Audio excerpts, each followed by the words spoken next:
Hello dear student, आज हम भौतिक और अभौतिक संस्कृति के बारे में देखेंगे। समाजशास्त्र लेक्चर सीरीज में संस्कृति चल रहा है। संस्कृति के अर्थ, परिभाषा और विशेषता पर हम इससे पहले वाले वीडियो में चर्चा कर चुके हैं।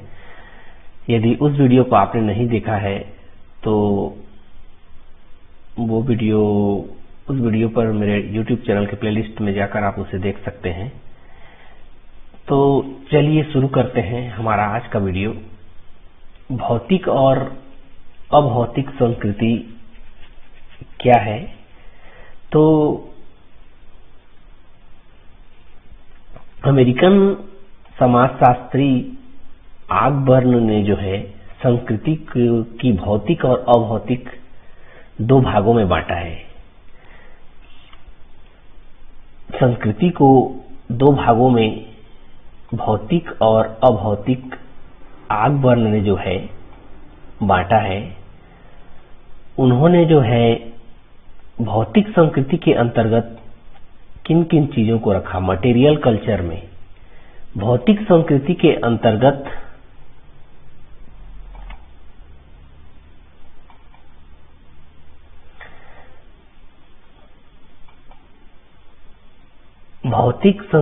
अंतर्गत मानव के द्वारा निर्मित वे सभी भौतिक एवं मूर्त वस्तुओं को लिया जाता है जिसे हम देख सकते हैं, छू सकते हैं, इंद्रियों के द्वारा जिनका आभास कर सकते हैं। जिन चीजों को हम सीधा ये कहें जो कि मूर्त रूप में है, उन सारी चीजों को जो है भौतिक संस्कृति कहते हैं। भौतिक संस्कृति में हम घड़ी, पेन, पंखा, मोटर, मशीन, औजार, वाद्य यंत्र और इस तरीके के बहुत सारी चीजें या उपकरणें जिन्हें हम प्रत्यक्ष रूप से देख सकते हैं, छू सकते हैं और हमारे ज्ञानेंद्रियों के द्वारा जिनको आभास कर सकते हैं, उन सारी चीजों को शामिल करते हैं। और इन भौतिक वस्तुओं को हम गिन सकते हैं क्योंकि ये मूर्त हैं। भौतिक संस्कृति की चीजें जो है वो सरल एवं आदिम समाजों की तुलना में आधुनिक समाज में जो है इनकी संख्या ज्यादा है। भौतिक संस्कृति की कुछ विशेषताओं को हम देखते हैं जिससे भौतिक संस्कृति जो है क्लियर हो जाएगी। जैसे भौतिक संस्कृति की पहली विशेषता है, भौतिक संस्कृति मूर्त होती है। भौतिक संस्कृति की पहली विशेषता है, भौतिक संस्कृति मूर्त होती है। जैसे भौतिक संस्कृति के उदाहरण जैसे घड़ी है, पेन है, पंखा है, तो हम घड़ी को क्या करेंगे, मतलब डायरेक्ट रूप से जो है प्रत्यक्ष रूप से देख सकते हैं। पेन है, उस चीज को देख सकते हैं, छू सकते हैं, महसूस कर सकते हैं। मोटर है, मशीन है, तो उसको हम क्या कर सकते हैं, देख सकते हैं, छू सकते हैं। तो इस तरीके से भौतिक संस्कृति जो है मूर्त होती है। दूसरा है, भौतिक संस्कृति संचयी है, अतः इसके अंगों की निरंतर वृद्धि होती जाती है। संचयी है कहने का मतलब क्या है? भौतिक संस्कृति की चीजों में क्या होता है, आविष्कार निरंतर होते जा रहा है। जैसे इसलिए वो क्या होते जा रहा है, बढ़ते जा रहा है। इसलिए कहा जाता है कि भौतिक संस्कृति जो है संचयी है। जैसे आज पहले सीलिंग फैन आया, उसके बाद कूलर आया, उसके बाद एसी आ गया। तो इस तरीके से अभी एक से बढ़कर एक आविष्कार होते जा रहे हैं। तो इस तरीके से भौतिक संस्कृति जो है में आविष्कार होते जा रहे हैं। तो भौतिक संस्कृति जो है संचयी है और इसके अंग जो है निरंतर बढ़ते जा रहे हैं। और तीसरी विशेषता है, भौतिक संस्कृति मूर्त है, अतः उसे मापा जा सकता है। भौतिक संस्कृति की चीजों को हम इंद्रियों के द्वारा देख सकते हैं, छू सकते हैं, उसका आभास कर सकते हैं। इसलिए भौतिक संस्कृति क्या होती है, मूर्त होती है। इसलिए भौतिक संस्कृति की चीजों को, जैसे हम घड़ी है या पेन है या पंखा है, इसे क्या कर सकते हैं, देख सकते हैं, छू सकते हैं, अतः इनकी हम गिनती कर सकते हैं। इसलिए ये कहा जाता है कि भौतिक संस्कृति मूर्त है और इसे नापा जा सकता है या मापा जा सकता है।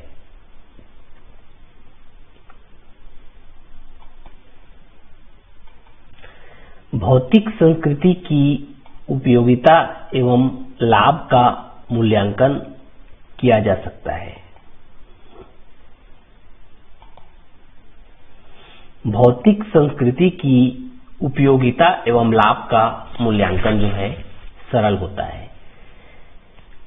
जैसे भौतिक संस्कृति के अंतर्गत जो है पंखा है, एक भौतिक संस्कृति का अंग है, उसकी क्या उपयोगिता है हम उसको बता सकते हैं। पंखा का काम क्या है, जैसे घर में गर्मी लग रही है तो ठंडक प्रदान करती है ना, उसका क्या फायदा है, उपयोगिता क्या है ठंडाई प्रदान करने के लिए, उसका मनुष्य के लिए क्या लाभ है, इसको हम बता सकते हैं। इसको बताना जो है सरल होता है।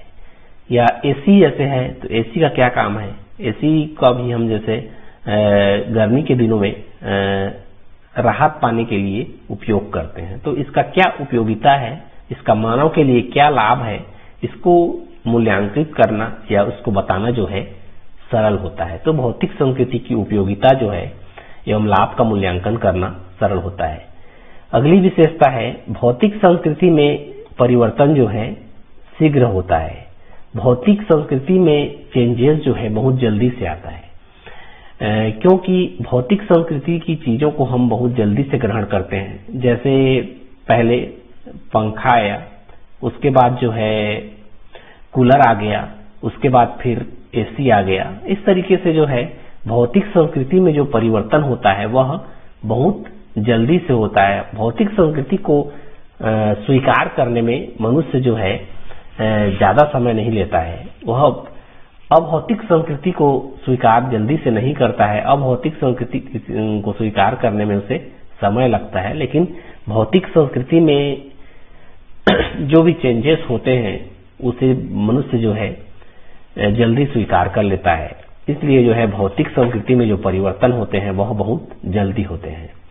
अगला है एक स्थान से दूसरे स्थान पर संस्कृति का प्रसार होने पर भौतिक संस्कृति में बिना परिवर्तन हुए ही उसे स्वीकार किया जा सकता है। उदाहरण के लिए जैसे अमेरिकन फर्नीचर की डिजाइन, वेशभूषा व मशीनों को हम बिना परिवर्तन के ज्यों का त्यों ग्रहण कर सकते हैं। एक स्थान से दूसरे स्थान पर संस्कृति की चीजें यदि फैलती हैं, भौतिक संस्कृति की चीजें, तो हम उसे बिना परिवर्तन के ही उसे स्वीकारा जा सकता है।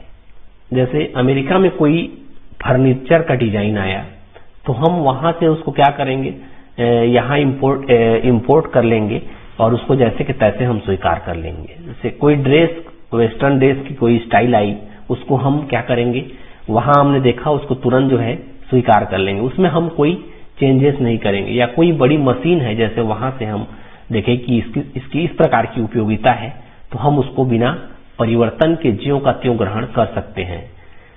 लेकिन अभौतिक संस्कृति में ऐसा नहीं होता है। अभौतिक संस्कृति की चीजों को हम ज्यों का त्यों स्वीकार नहीं कर सकते।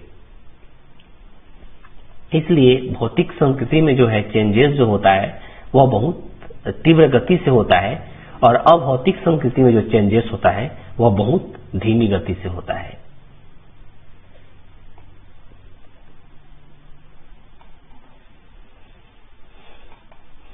आगे देखते हैं अभौतिक संस्कृति के बारे में। Non material culture. अभौतिक संस्कृति के अंतर्गत उन सभी सामाजिक तथ्यों को सम्मिलित किया जाता है जो कि अमूर्त है। अभौतिक संस्कृति की विशेषता है अमूर्तता, जिसका ना कोई माप तौल है, ना कोई आकार है, न रंग रूप होता है, न ही हम जिसे इंद्रियों के द्वारा स्पर्श कर सकते हैं, हम उसे केवल महसूस कर सकते हैं। तो ऐसी चीजें क्या हैं? ऐसी चीजें अभौतिक संस्कृति के अंतर्गत हमें सामाजिक विरासत के रूप में प्राप्त हुई हैं। जैसे हमारा कोई विचार है, विश्वास है, मानदंड है, व्यवहार है, प्रथा है, रीति रिवाज है, साहित्य ज्ञान है, कला है, नैतिकता है, ये सारी चीजें हैं जिसे हम नहीं देख पाते हैं और न ही जिसे हम जिसका कोई रंग रूप आकार है, न ही किसे हम उसे ज्ञानेंद्रियों के द्वारा स्पर्श कर सकते हैं, हमारे विश्वासों को, विचार को, हमारे मानदंड को, हमारे व्यवहार को। तो ये सारी चीजें जो हैं अभौतिक संस्कृति के अंतर्गत आती हैं। अभौतिक संस्कृति को व्यक्ति जो है सामाजिकरण एवं सीखने की प्रक्रिया के द्वारा एक पीढ़ी दर पीढ़ी हस्तांतरित होती रहती है। अभौतिक संस्कृति की विशेषताओं को हम देखते हैं, जिससे यह जो है और क्लियर हो जाएगा। अभौतिक संस्कृति जो है अमूर्त होती है। अमूर्त होती है, जैसा कि हम लोग देख चुके हैं। किसी भी व्यक्ति या किसी भी समाज के हम सांस्कृतिक मूल्यों को, विश्वासों को, मानदंडों को और किसी समाज की नैतिकता को हम ना तो देख सकते हैं, ना छू सकते हैं, ना माप सकते हैं। इसलिए क्या होती है, अभौतिक संस्कृति जो होती है वो अमूर्त होती है। अगली विशेषता है, अभौतिक संस्कृति अमूर्त होती है, अतः उसकी नाप नहीं की जा सकती है, हम उसको माप नहीं सकते हैं। यदि दिखाई देती चीजें तो हम उसे क्या कर सकते, यदि हम उसको छू सकते, देख सकते, तब उसकी माप कर सकते थे। क्योंकि अभौतिक संस्कृति अमूर्त है, इसलिए उसकी माप संभव नहीं है। अभौतिक संस्कृति जो है, जिसका न कोई रंग होता है, न रूप होता है, न आकार होता है, न प्रकार होता है, इसलिए क्या होता है, अभौतिक संस्कृति जो है जटिल होती है। अगला है, अभौतिक संस्कृति की उपयोगिता एवं लाभ का मूल्यांकन भौतिक वस्तुओं की तरह प्रकट नहीं किया जा सकता है। जिस प्रकार भौतिक संस्कृति की उपयोगिता एवं लाभ का मूल्यांकन किया जा सकता है, जैसे भौतिक संस्कृति की एक चीज, जैसे मैंने पंखा बताया, तो पंखा की क्या उपयोगिता है। पंखा जो है हमें गर्मी में ठंडक प्रदान करती है। हम इसको बता सकते हैं कि ये इसका लाभ है या इसकी उपयोगिता है, ऐसा हम बता सकते हैं। लेकिन अभौतिक संस्कृति की जो चीजें हैं, उनके लाभ और मूल्यांकन को हम स्पष्ट रूप से जो है प्रकट नहीं कर सकते। हम उसको सिर्फ जो है महसूस कर सकते हैं। अभौतिक संस्कृति की उपयोगिता एवं लाभ का मूल्यांकन को हम क्लियर नहीं बता सकते।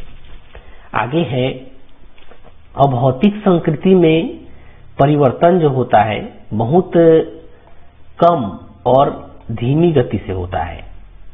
भौतिक संस्कृति में जो परिवर्तन होता है बहुत जल्दी होता है, और अभौतिक संस्कृति में परिवर्तन बहुत धीमी गति से होता है। इसका रीजन क्या है, हम किसी दूसरे समाज या किसी दूसरे संस्कृति के लोगों के जो विचार हैं, जो विश्वास हैं या मूल्य हैं, उनको हम जल्दी से ग्रहण नहीं करते हैं।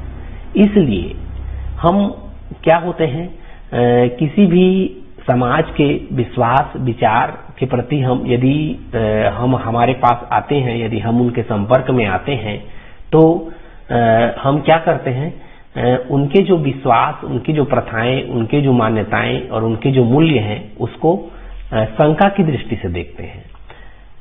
इसलिए क्या होता है, हम उन चीजों को ग्रहण नहीं करते हैं। इसलिए अभौतिक संस्कृति में जो परिवर्तन होता है वह बहुत धीमी गति से होता है।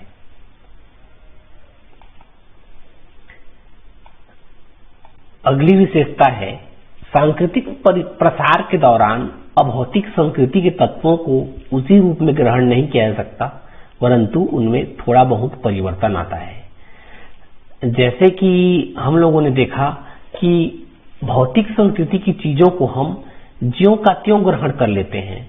जैसे अमेरिका से कोई ड्रेस की डिजाइन हमने देखा तो उसको तुरंत और उसी रूप में हम ग्रहण कर लेते हैं। उस तरीके की ड्रेस हमने जो है बनवा लेते हैं, उसको तुरंत ग्रहण कर लेते हैं। या अमेरिका में कोई फर्नीचर या टेबल की कोई डिजाइन हमने देखी तो उसको ज्यों के त्यों हम उसी रूप में ग्रहण कर लेते हैं। लेकिन अमेरिका का जो कल्चर है, अमेरिका में जिस प्रकार का परिवार के संबंध में विचारधारा है, या फिर अमेरिका के लोगों का जो कल्चर है, मूल्य है, उनके जो विश्वास हैं, उनकी जो मान्यताएं हैं, यदि हम उस चीज को देखेंगे तो उसे हम उसी रूप में ग्रहण नहीं करेंगे, क्योंकि उस तरीके के हमारे विश्वास, मूल्य या मानदंड नहीं है, तो उनमें थोड़ा मोड़ा जो है परिवर्तन के साथ जो है ग्रहण करता है।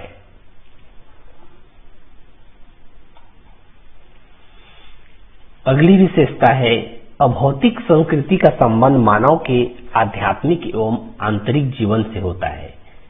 अभौतिक संस्कृति जो है मानव के आध्यात्मिक एवं आंतरिक जीवन से संबंधित है। हमारे जो विश्वास हैं, मूल्य हैं, मान्यताएं हैं, मानदंड हैं, नैतिकता है, ये सारी चीजें जो हैं, इन सारी चीजों का संबंध हम व्यक्ति के जो है आध्यात्मिक जीवन से और आंतरिक जीवन से होता है, जबकि भौतिक संस्कृति का संबंध मानव के बाह्य जीवन से होता है।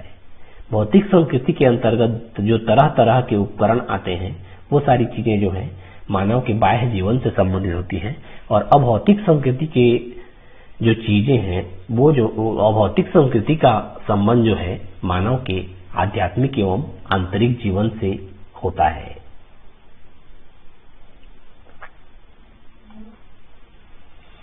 दोस्तों, मैं उम्मीद करता हूं कि आप लोगों को भौतिक और अभौतिक संस्कृति समझ में आ गई होगी। यदि आपको ये वीडियो पसंद आया होगा तो इसे लाइक कीजिए, अपने दोस्तों तक शेयर कीजिए और मेरे चैनल को सब्सक्राइब कीजिए, क्योंकि यदि आप नेट सेट की तैयारी करना चाहते हैं तो मैं आगे जो है नेट सेट की तैयारी के लिए ही वीडियो लेक्चर की सीरीज शुरू कर रहा हूं। Thank you, best of luck. फिर मिलते हैं